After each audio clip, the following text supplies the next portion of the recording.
Palakkad railway division വിഭജനത്തിനെതിരെ പ്രതിഷേധവുമായി എംപിമാർ. പാലക്കാട് ഡിവിഷന്റെ പ്രധാന സാമ്പത്തിക സ്രോതസ് തന്നെ ഇല്ലാതാക്കുമെന്ന് ഇ.ടി. Muhammad Basheer M P. അടർത്തി മാറ്റുന്ന സ്ഥലം ഡിവിഷന്റെ ആത്മാവായ സ്ഥലമാണ്. കേരളത്തിനുണ്ടാകുന്ന പ്രത്യാഘാതം രൂക്ഷമായിരിക്കുമെന്നും ഇ.ടി. പറഞ്ഞു. അങ്ങോട്ടുള്ള എല്ലാ വിധത്തിലുള്ള പുതിയ സംരംഭങ്ങളും ഇല്ലാതാവും. നിലവിലുള്ള നമ്മുടെ സാമ്പത്തിക സ്രോതസ് പൂർണ്ണമായും ഇല്ലാതാകുന്ന സ്വഭാവത്തിലേക്ക് പോവുകയാണ്. പോർട്ട് കഴിഞ്ഞ അതുപോലെയുള്ള മേഖലയിലെ ട്രാഫിക് മറ്റ് കാര്യങ്ങൾ സംഗതികളൊക്കെ നോക്കുന്ന സമയത്ത് അതിൽ വരുന്ന മാറ്റങ്ങൾ, ഗതാഗതങ്ങളുടെ സാധ്യത, ഇതും വളരെ വലിയൊരു നഷ്ടമാണ്. എക്കോണമിക്കലായിട്ട് പിന്നെ പിടിച്ചു നിൽക്കാൻ തന്നെ പറ്റാത്ത ഒരു സാഹചര്യത്തിലേക്കാണ് കാര്യങ്ങൾ പോകുന്നത്.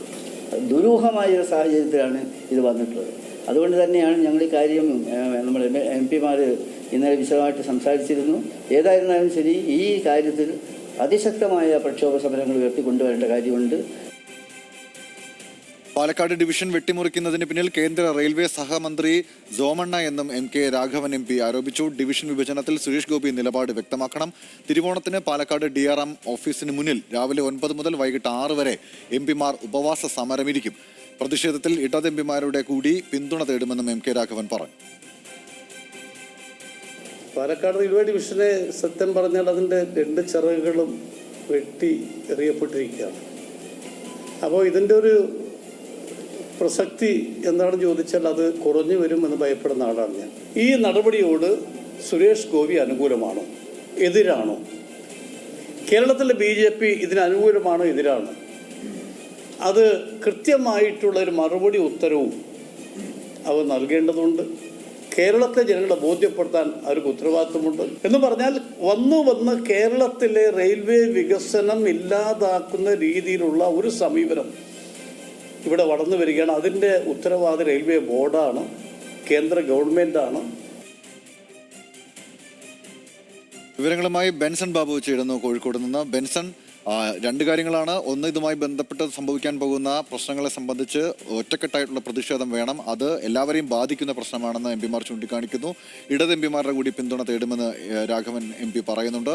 ഒപ്പം തന്നെ ഈ വിഷയത്തിൽ BJP നിലപാട് എന്താണെന്ന് വ്യക്തമാക്കണമെന്നും ആവശ്യപ്പെടുകയാണ്.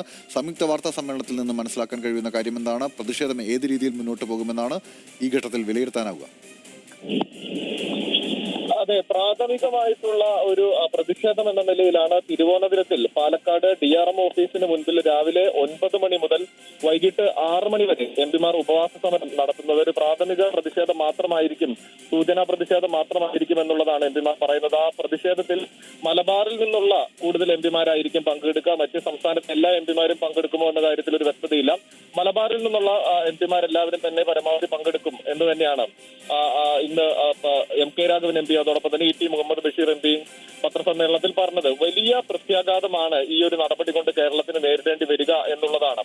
സാമ്പത്തികമായും അതോടൊപ്പം തന്നെ ട്രെയിൻ ഗതാഗതത്തിലാണെങ്കിലും വലിയ രീതിയിലുള്ള തിരിച്ചടി കേരളത്തിനുണ്ടാകും. ഇത് BJPയുടെ രാഷ്ട്രീയത്തിന്റെ ഭാഗമായി തന്നെ സംഭവിച്ചതാണ്, അല്ലാതെ മറ്റൊരു തരത്തിലും ഉണ്ടായ ഒന്നല്ല എന്നുള്ളത് തന്നെ എംപിമാർ വ്യക്തമാക്കുന്നത്. മുൻപും ഏകദേശം ഒരു 4 വർഷങ്ങൾക്ക് മുൻപും സമാന രീതിയിൽ ഈ ഡിവിഷൻ വിഭജനത്തിനായിട്ടുള്ള ശ്രമം നടന്നിരുന്നു. അന്നത് ഒറ്റക്കെട്ടോടെ എതിർക്കാൻ കേരളത്തിന് സാധിച്ചിട്ടുണ്ടായിരുന്നു. പക്ഷേ ഇത്തവണ ആരോടും ഒരു കൂടിയാലോചനകളില്ലാതെ, ഒരു ഇന്റിമേഷൻ ലഭിക്കാതെ ആയിരുന്നു, പെട്ടെന്നുള്ള ഒരു തീരുമാനമായിരുന്നു എന്നുള്ളതാണ് എംപിമാർ പറയുന്നത്. അത് മാത്രമല്ല, കേരളത്തിന്റെ അല്ലെങ്കിൽ കേരള ഗവൺമെന്റുമായിട്ടോ മുഖ്യമന്ത്രിയുമായിട്ടോ ആരോടും മറ്റ് എംപിമാരുമായിട്ടോ ഒരു തരത്തിലുള്ള ചർച്ചകളും ഇതുമായി ബന്ധപ്പെട്ട് നടന്നിട്ടുണ്ടായിരുന്നില്ല. ഒരു പ്രാദേശികവാദം ഉയർത്തിയെടുക്കാനുള്ള ശ്രമമാണ് ആ മേഖലകൾ കേന്ദ്രീകരിച്ച് BJP നടത്തുന്നത് എന്നുള്ളത് കൂടി പറഞ്ഞു വെക്കുന്നുണ്ട്. ഈ ഒരു പ്രതിഷേധത്തിൽ കേരളത്തിൽ നിന്നുള്ള എല്ലാ എംപിമാരുടെയും പൂർണ്ണ പിന്തുണയുണ്ട് എന്നുള്ളത് തന്നെയാണ് അവർ വ്യക്തമാക്കുന്നത്. എന്താണെങ്കിലും വലിയ പ്രതിഷേധങ്ങളിലേക്ക്, വലിയ സമരങ്ങളിലേക്ക് ഈ വിഷയവുമായി ബന്ധപ്പെട്ട് പോകാൻ തന്നെയാണ് കേരളത്തിലെ എംപിമാരുടെയും കേരള ഗവൺമെന്റിന്റെയും തീരുമാനം. ബെൻസൺ ബാബുവാണ് വിവരങ്ങൾ നൽകിയത്. എന്തായാലും ശക്തമായ പ്രതിഷേധം ഒറ്റക്കെട്ടായി മുന്നോട്ട് കൊണ്ടുപോകാനാണ് ഇപ്പോൾ തീരുമാനിച്ചിരിക്കുന്നത്. മലബാറിൽ നിന്നുള്ള എംപിമാർ ആദ്യഘട്ടത്തിൽ പ്രതിഷേധിക്കും. ഇടത് എംപിമാരുടെ പിന്തുണ തേടും. ഒപ്പം BJP നിലപാട് വ്യക്തമാക്കണം. സംഭവിക്കാവുന്ന സാമൂഹിക സാമ്പത്തിക പ്രത്യാഘാതങ്ങൾ സംബന്ധിച്ചുള്ള അവബോധം ജനങ്ങൾക്കിടയിൽ ഉണ്ടാക്കാനുള്ള ശ്രമങ്ങളും നടക്കുമെന്നാണ് മനസ്സിലാക്കുന്നത്.